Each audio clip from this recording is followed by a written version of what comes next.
91,2 FM Pro 1 Jakarta.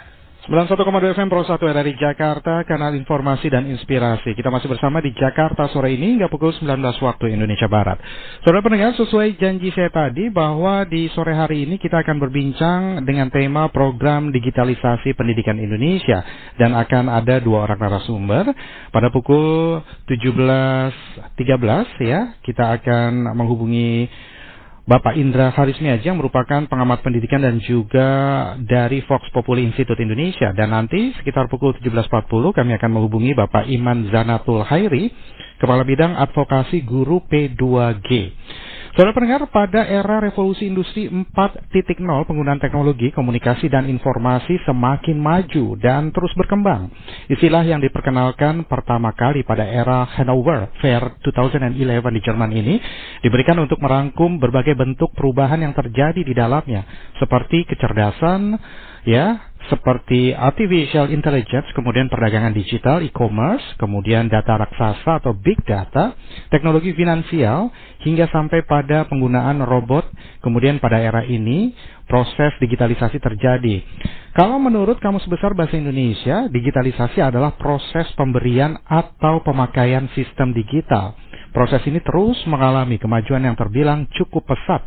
Dengan kemajuan yang pesat ini, digitalisasi sangat membantu masyarakat dengan memberikan kemudahan, juga menciptakan banyak perubahan dikarenakan pada era ini kita harus membuat berbagai macam inovasi yang berlandaskan teknologi yang bisa digunakan untuk kegiatan sehari-hari.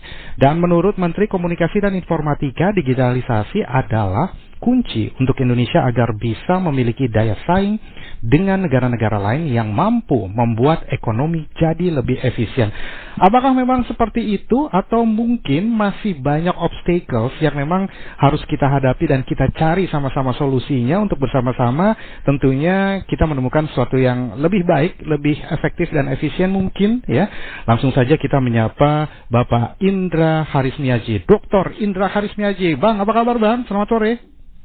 Alhamdulillah, kabar baik Mas Bugi. Semoga Mas Bugi juga selalu sehat. Alhamdulillah, sehat Bang, berkat doa Abang nih. Saya semangat loh setiap interview Abang nih. Mana deg-degan? Iya, deg-degan soalnya. Semangat yang deg-degan gitu. Tapi terus-terus aja saya mau wawancara gitu ya. Meskipun deg-deg plus gitu kan. Nah ini gimana itu nih? Nyandu namanya. Oh, nyandu ya. Meskipun deg-degan tapi nyandu ya. Baik, Bang Indra, ini gimana nih? Tema kita kan program digitalisasi pendidikan Indonesia dari point of view atau kacamatanya seorang pengamat pendidikan ataupun juga bagian dari Vox Populi Institute Indonesia terkait hal ini. Satu, kita semua harus sadar kalau memang sekarang kita hidup di era digital ya. Jadi bukan eranya lagi kertas dan pena, bukan eranya lagi cangkul dan sabit, bukan eranya lagi tombak dan panah kan gitu. Iya. Tapi memang sudah eranya era digital dan sudah selayaknya memang pendidikan kita harus berbasis digital. Terlepas tentunya segala sesuatu ada sisi positif, ada sisi negatifnya. Tapi kan kita bicara peradaban dunia sekarang di era digital kan kita harus ke sana. Iya. Nah, menariknya Mas, tahun 2018 ada sebuah kajian di Inggris tentang pendidikan Indonesia yang kesimpulannya itu kalau dulu tahun 2018 saya baca, itu kesannya lebay. Gitu. Dulu lebay. Tapi kalau sekarang? Setelah apa yang terjadi di pandemi kok kayaknya benar juga ya kan gitu. Jadi di situ disimpulkan bahwa anak Indonesia akan siap menghadapi abad 21 di abad 31. Itu kesimpulannya loh. Bayangin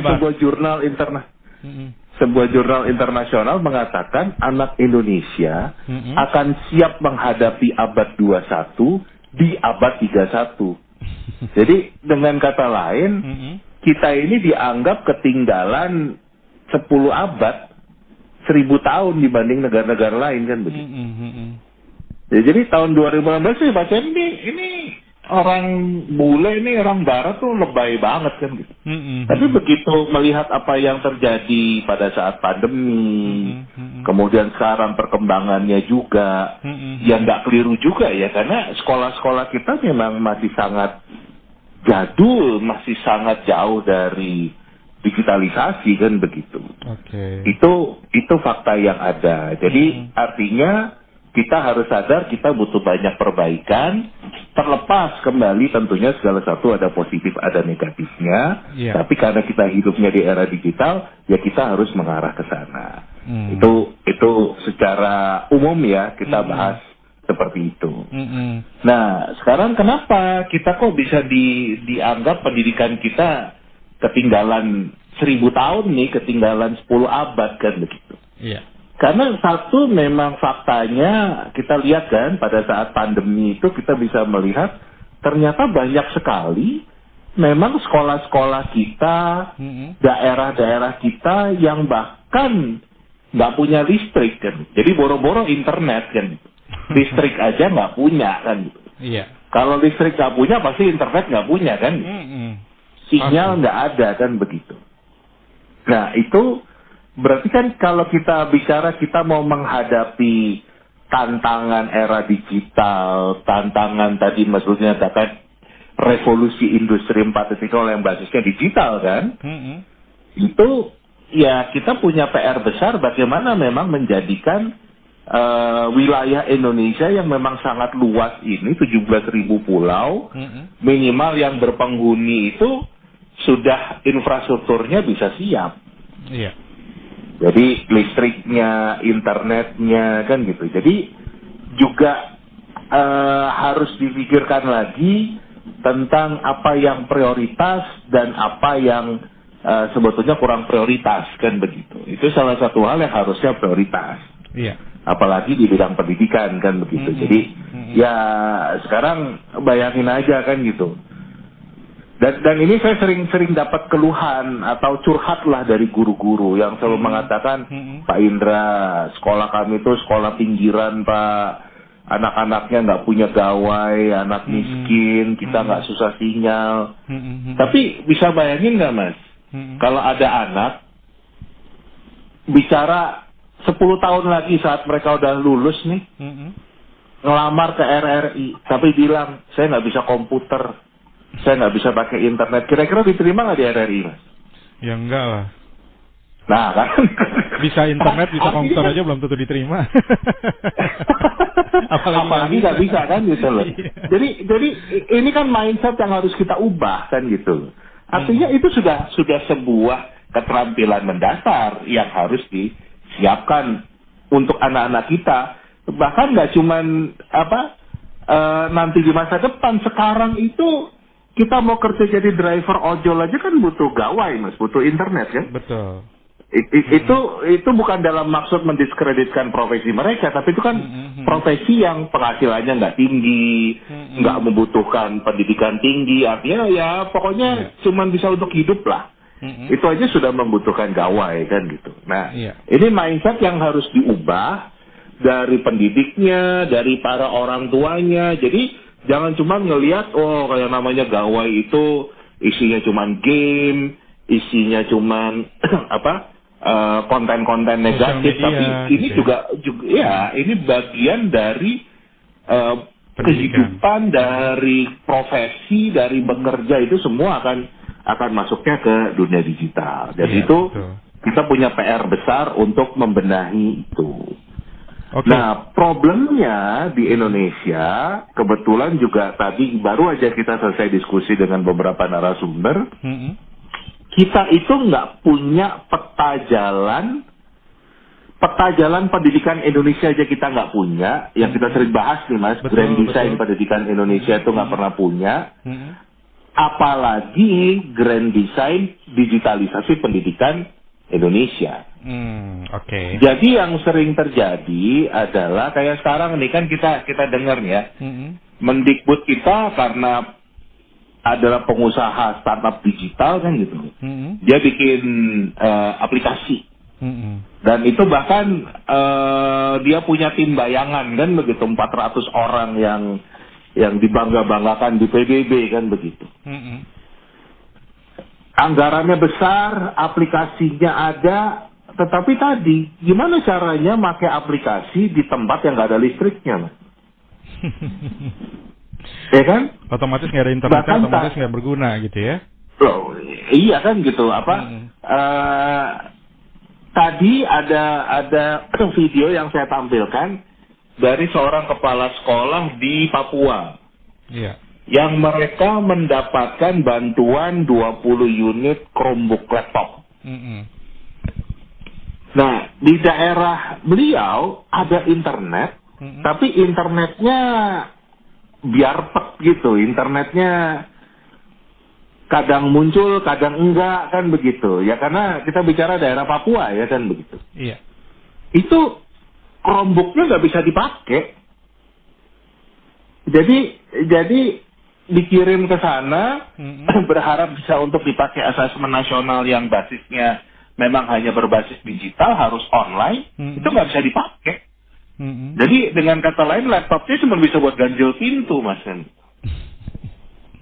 Itu karena skillnya atau karena memang internetnya yang tidak stabil atau belum ada?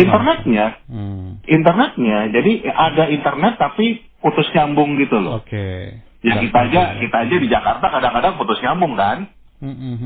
Bisa bayangin kan kalau di Papua kayak apa kan begitu. Iya. Nah ini yang terjadi. Nah di situ kan berarti apa yang dibuat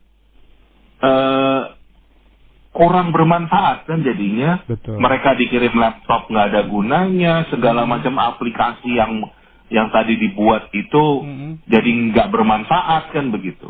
Ya, jadi dengan kata lain, Bang, long story short that I think it's just a dream gitu ya. Kalau misalnya kita punya program digitalisasi pendidikan Indonesia, sementara masih banyak wilayah-wilayah kita yang internetnya saja biarpet begitu kan ya, listrik aja belum masuk gitu ya.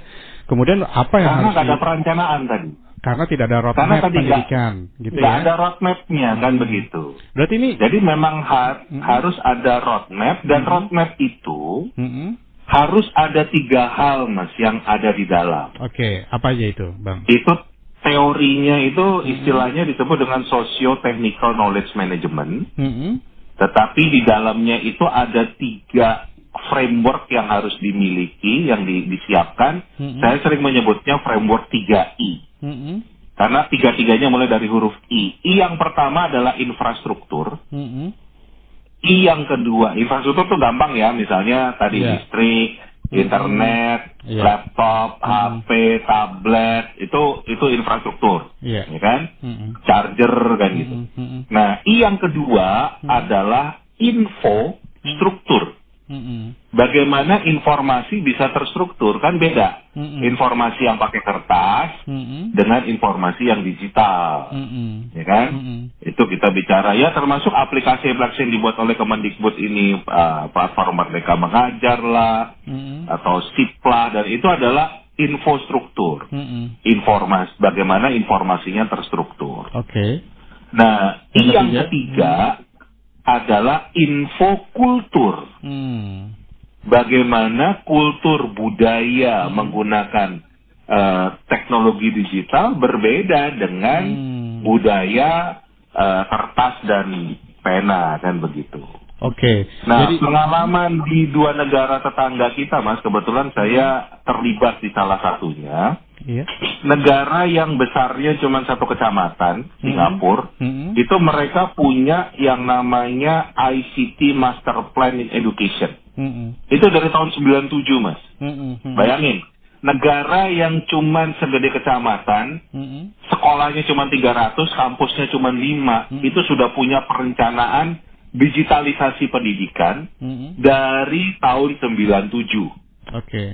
Sekarang masih berjalan, namanya udah berubah. Sekarang menjadi Education Technology Plan. Sekarang sudah masuk fase kelima. Jadi ini berkembang terus, evolve terus. Jadi nggak cuma berhenti begitu aja. Ini negara yang cuma 300 sekolah nih, Mas. Iya. Singapura kan gitu. Nah, di negara tetangganya lagi, kebetulan saya terlibat di sana, punya program juga yang namanya One Bestarinet. Itu di Malaysia. Iya. Nah, One Bestarinet ini punya target 10.000 sekolah akan terdigitalisasi selama 15 tahun. Gitu. Jadi kita bisa lihat kan, mereka punya perencanaan nih, 300 sekolah aja mereka punya perencanaan sampai 30 tahun nih kan begitu. Yang 10.000 sekolah ini 15 tahun nih. Kalau kita pakai kecepatan yang sama, ya kita 260.000 sekolah, ya butuh 490 tahun lah kira-kira. Gitu. Hampir 5 abad dong.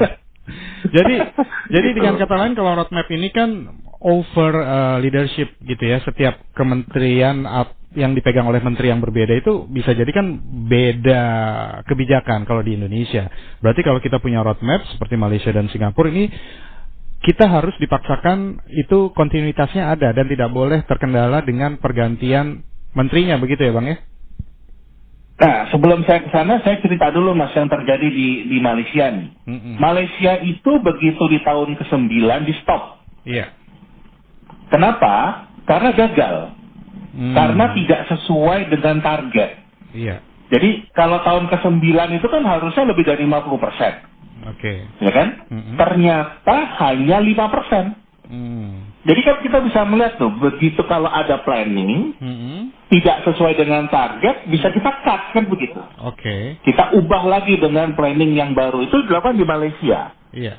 Nah, kenapa Malaysia gagal? Karena tadi, di Malaysia itu infrastrukturnya disiapin, infostrukturnya disiapin, tapi infokulturnya nggak disentuh. Jadi perubahan guru, orang tua, siswa itu dalam belajar, mengajar, menggunakan teknologi itu nggak ada. Jadi cuma disediain alatnya, internetnya, LMS-nya, aplikasinya, kontennya disediain, udah suruh belajar sendiri. Itu nggak bisa, makanya gagal. Jadi harus didampingi begitu ya, Bang ya? Nah, itu perubahan kultur tadi kan gitu. Nah, di Indonesia tadi saya mengibaratkan gini Mas. Kalau kita bangun rumah, ya kan, ada blueprintnya, ya kan. Kalau kita mau ganti tukang nggak masalah kan? Betul. Nah, itu yang harusnya kita miliki. Nah, kan gitu. Tapi juga masalah gambar pertama kita itu mau catnya warna putih. Kemudian ternyata kita ganti jadi warna abu-abu misalnya. Nggak masalah juga kan, karena bukan masalah struktur yang diubah, tapi masalah estetikanya kan gitu. Jadi saya sih berharap kalau kita punya planning ini yang tentunya nggak bisa selesai dalam waktu 5 tahun, 10 tahun. Karena tadi di Malaysia aja 15 tahun itu 10.000 sekolah. Kita 260.000 sekolah nih kan begitu. Betul. Nah itu kan kita memang harus melewati fase beberapa menteri, bahkan beberapa presiden kan begitu. Tapi paling nggak kalau kita punya perencanaannya, kita bisa tahu, kita bisa mengevaluasi ini tercapai nggak, ini sesuai nggak. Jadi makanya kita bisa stop. Seperti Malaysia kan gitu. Ya, karena ada Malaysia ini belum buat yang baru karena pandemi dan mereka baru ganti perdana menteri kan. Betul. Ini sedang digodok. Kemungkinan tahun ini mereka akan punya kelanjutan dari penggantinya Wan Pestarinas itu. Iya. Jadi itu sebagai perbandingan. Iya. Jadi mungkin di sini bisa sedikit dikurangi egoisme dari setiap menteri begitu yang baru diganti. Kalaupun mereka punya satu regulasi baru tapi harus mengikuti roadmap yang ada. Dan roadmap ini itu kan juga kalau di luar negeri berjalan. Tapi kalau di Indonesia misalnya kita punya roadmap gitu. Kalau menurut Bang Indra, melihat dari culture politik saat ini, apakah memungkinkan untuk mempertahankan roadmap itu sementara setiap menteri yang baru diganti ini punya pride sendiri-sendiri gitu, egoisme yang berbeda-beda gitu setiap periodenya? Kuncinya akan di civil society, masyarakat sipil. Jadi kalau saya sih, kalau usulan ini diterima dan akhirnya kita punya roadmap, kita punya blueprint ini, blueprint ini harus terus disosialisasikan ke seluruh masyarakat. harus mereka punya akses terhadap blueprint ini kapan saja kan gitu. Nah, jadi begitu terjadi pergantian menteri, pergantian rezim, ya kan? Itu civil society bisa melihat kok tiba-tiba kamu mengubah ini, ada protes dong. Jadi kalau protesnya kemudian nggak bisa diapakan lagi gimana, Bang? Kalau protesnya juga dicuekin juga gimana, Bang? Ya, itulah kerugian kita bersama kan begitu. Apa yang sudah dibangun, tapi paling nggak jadi masyarakat kan tahu yang sudah dibangun susah payah ternyata dirubuhkan lagi untuk ego menteri atau ego pemimpin negara kita yang akan datang. Jadi minimal kan masyarakat bisa punya pandangan kan gitu loh. Kecuali memang pemerintah yang baru ini punya sebuah langkah yang lebih bagus lagi kan gitu. Tapi itu juga harus disosialisasikan. Saya sih terbuka dengan itu. Oke. Kan? Tapi jangan ngulang-ngulang lagi Mas kan gitu. Kalau sekarang kan yang terjadi ngulang-ngulang lagi. Tiap ganti menteri pasti ganti kurikulum kan. Kita udah pernah bahas tuh. Iya makanya. Iya kan makanya dan tidak hanya kurikulumnya saja, tetapi juga bukunya dan lain sebagainya gitu ya harus diganti semua gitu. Nah ini kan juga satu obstacles gitu ya untuk kita punya sustainability program yang sepertinya kalau menurut Bang Indra dengan berbagai kejadian yang ada gitu ya beberapa tahun terakhir melihat kondisi geopolitik yang ada, apakah mungkin gitu roadmap itu akan dipatuhi oleh setiap kepemimpinan yang ada gitu khususnya para menteri itu? Apakah kalau mungkin? Masalah dipatuhinya sih nggak yakin. Nah, kalau mungkin ya dipatuhinya nggak yakin. Tapi minimal kita punya, Mas. Kita tuh sekarang nggak punya perencanaan sama sekali. I get the point. Ya, I get the point. Yang penting kita punya dulu, kemudian nanti biar publik yang akan evaluate gitu ya, akan menilai ya. Kemudian nanti kan juga mungkin presiden juga akan campur tangan begitu ya ketika memang para menterinya tidak on track untuk sustainability program yang memang bagus begitu kan ya. Baik, tapi kalau presidennya sendiri kan gitu. Kenapa? Bisa jadi kan ganti rezim berharap ada semua diubah. Pokoknya yang dulu jelek kan bisa begitu. Jadi bisa jadi sebenarnya presiden sendiri. Iya bisa jadi seperti itu kan. Makanya kan dengan punya perencanaan ini paling nggak ada gambarnya. Kan kita bisa ngelihat kalau tadi gambarnya aja nggak ada, gimana kita mau bergerak gitu ya? Kan gitu loh. I get the point. Jadi long story short that I think it's impossible ya for us untuk program digitalisasi pendidikan Indonesia saat ini, khususnya untuk yang IoT di seluruh wilayah, bukan hanya di kota-kota besar. Nggak mungkin karena nggak ada perencanaan, Nggak ada perencanaan sama sekali. Tidak ada perencanaan dan juga mungkin ya gimana mau kita buka laptop orang internetnya aja biarpet begitu ya Bang ya. Ya. Baik, gitu. Bang Indra terima kasih banyak Bang. Kalau ngobrol sama Bang Indra tuh kayaknya sambil ngopi sambil makan kacang kulit tuh sampai besok subuh nggak kerasa ya Bang ya. Nanti kita akan lanjutkan di episode berikutnya ya, di kesempatan berikutnya Bang ya. Jangan bosan-bosan untuk menjadi narasumber kami ya Bang Indra ya. Oke. Siap Mas Bogi. Baik, selamat sore, salam hormat dan salam sehat untuk keluarga Bang. Iya. Sukses selalu. Demikianlah bincang-bincang kami dengan Bapak Indra Karismiaji yang merupakan pengamat pendidikan dan juga bagian dari Vox Populi Institute Indonesia. Seru ya kalau ngomong sama Bang Indra gitu ya. It's very fair gitu ya. He's benar-benar yang broad minded banget. Kadang-kadang saya yang takut. Deg-degan tapi wawancara terus gitu ya. Mudah-mudahan berkenan dan bisa memberikan pencerahan juga bagi Anda terkait dunia pendidikan di Indonesia. Dan nanti kami masih ada punya narasumber satu lagi ya. Beliau merupakan Kepala Bidang Advokasi Guru P2G, Bapak Iman Zanatul Hairi. Anda bisa bergabung, berkomentar, mungkin bertanya, whatever it is lah gitu ya, through WhatsApp 0812-1234912, atau Anda juga ingin bergabung bersama narasumber kami, Anda bisa telepon ke studio 021-344-0696 atau 021-344-1499 ya, sekitar pukul 17.42. Tetap bersama kami di Jakarta sore ini, karena kami selalu menjadi sahabat setia Anda hingga pukul 19 waktu Indonesia.